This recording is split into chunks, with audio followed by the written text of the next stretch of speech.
जैसे जैसे जल में रहने वाले जीव स्थलीय जीवन के लिए अनुकूलित हुए, उनके पूरे शरीर में जटिल बदलाव आए, जिसका मतलब था कि उनके तंत्रों में भी बदलाव आए, जैसे कि पाचन तंत्र, श्वसन तंत्र और परिसंचरण तंत्र। उभयचर और सरीसृपों की चयापचय दर मछलियों से ज्यादा होती है और स्तनधारियों की चयापचय दर सरीसृपों से भी ज्यादा होती है। इसका मतलब है कि उनकी कोशिकाओं को पोषक तत्व और ऑक्सीजन की लगातार आपूर्ति की जरूरत होती है, और वो भी हर जीव के लिए अलग दर से। तो अब रक्त जो ये सभी चीजें लेकर जाता है, उसका पूरे शरीर में बहाव भी बदलना पड़ा। उसी तरह हृदय जो इस रक्त को पंप करता है, उसकी बनावट में भी बदलाव हुए, ताकि ये नई जरूरतें पूरी कर सकें। इस वीडियो में हम देखेंगे कि हृदय की संरचना मछली से सरीसृप और फिर स्तनधारियों में कैसे बदलती है, और कैसे रक्त परिसंचरण का तरीका भी इनमें अलग अलग होता है। चलिए मछली से शुरू करते हैं। मछलियों में रक्त परिसंचरण कुछ इस तरह होता है। ये है हृदय, और इसमें होते हैं दो कक्ष, एक अलिंद और एक निलय। विऑक्सीजनित रक्त, जिसमें ऑक्सीजन की मात्रा कम होती है क्योंकि कोशिकाएं ऑक्सीजन उपयोग कर चुकी होती हैं, सबसे पहले अलिंद में आता है। फिर ये निलय में जाता है। वहां से ये क्लोम यानी कि गिल्स की ओर पंप किया जाता है, जहां ये विसरण यानी कि डिफ्यूजन द्वारा ऑक्सीजन प्राप्त करता है। इसके बाद ये ऑक्सीजन युक्त रक्त पूरे शरीर में जाता है और अंत में वापस हृदय में लौटता है।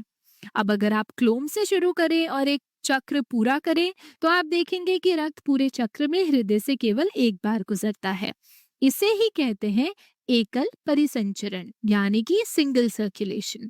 अब सवाल है, क्या ये एकल परिसंचरण उभयचरों या सरीसृपों के लिए पर्याप्त है?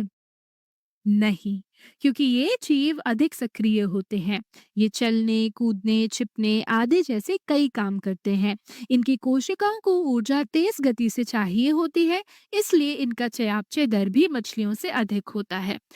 अब जब नीले से विऑक्सीजनित रक्त निकलता है और केशिकाओं में पहुंचता है, वहां विसरण होता है और रक्त फिर धमनियों में लौटता है। इस दौरान रक्त की गति बहुत धीमी हो जाती है। चलिए देखते हैं कैसे। विऑक्सीजनित रक्त पहले चौड़ी रक्त वाहिकाओं में तेज गति से बहता है, लेकिन जब ये संकीर्ण केशिकाओं में पहुंचता है, तो उसका ज्यादा भाग दीवारों से रगड़ खाता है, जिससे घर्षण बढ़ता है और गति कम हो जाती है।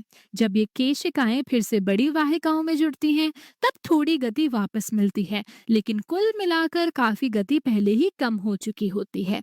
इसलिए जब रक्त क्लोम से निकलता है, तो उसकी गति पहले ही कम हो चुकी होती है, और यही मछलियों में होता है। पर यह तरीका सरीसृपों और उभयचरों के लिए पर्याप्त नहीं है। इसलिए यहाँ पर एक नवीन अनुकूलन हुआ, जिसे कहते हैं दोहरा परिसंचरण यानी कि डबल सर्कुलेशन।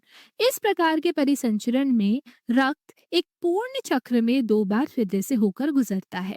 यहाँ विऑक्सीजनित रक्त पहले आता है दाहिने अलिंद में, फिर ये नीले में जाता है। यहाँ से ये फेफड़ों या त्वचा में जाता है, जहाँ ये ऑक्सीजन प्राप्त करता है। अब ऑक्सीजन युक्त रक्त लौटकर आता है बाएं अलिंद में। वहां से ये फिर से नीले में जाता है और फिर पूरे शरीर में पहुंचता है। तो अब हम देख सकते हैं कि इस पूरे चक्र में रक्त हृदय से दो बार होकर गुजरता है। लेकिन ध्यान दें, नीले केवल एक ही होता है, इसलिए बाएं और दाएं अलिंद से आया रक्त आपस में मिल जाता है। इसीलिए इस अवस्था को कहते हैं अपूर्ण दोहरा परिसंचरण यानी कि इनकम्प्लीट डबल सर्कुलेशन। कुछ सरीसृपों में, जैसे कि कछुए, सांप, छिपकली, नीले आंशिक रूप से विभाजित होता है, जिससे रक्त का मिश्रण थोड़ा कम हो जाता है। लेकिन मगरमच्छ में चार कक्षीय हृदय होता है, दो अलिंद और दो नीले। अब सवाल है, क्या ये व्यवस्था स्तनधारियों या पक्षियों के लिए भी उपयुक्त है?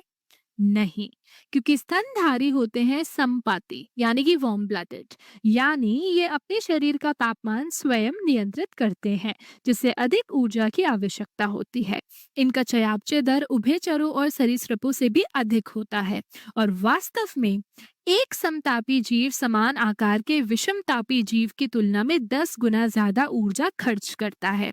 इसलिए ऐसे जीवों को शुद्ध ऑक्सीजन युक्त रक्त की जरूरत होती है। मिश्रित रक्त इनके लिए लिए पर्याप्त नहीं होता। तो यहाँ नीले भी दो हिस्सों में विभाजित हो गया, जिससे रक्त का कोई मिश्रण ना हो। और इनके पास होता है चार कक्षीय हृदय, यानी कि फोर चेम्बर्ड हार्ट। दाहिना अलिंद, दाहिना निलय, बाया अलिंद, बाया निलय। विऑक्सीजनित रक्त आता है दाहिने अलिंद में, फिर दाहिने निलय में, फिर फेफड़ों में ऑक्सीजन युक्त होकर लौटता है बाएं अलिंद में, फिर बाएं निले में और अंततः पूरे शरीर में। ये पूरी प्रक्रिया पूर्ण दोहरा परिसंचरण यानी कि डबल सर्कुलेशन कहलाती है, क्योंकि यहाँ कोई रक्त मिश्रण नहीं होता और रक्त दो बार हृदय से होकर गुजरता है।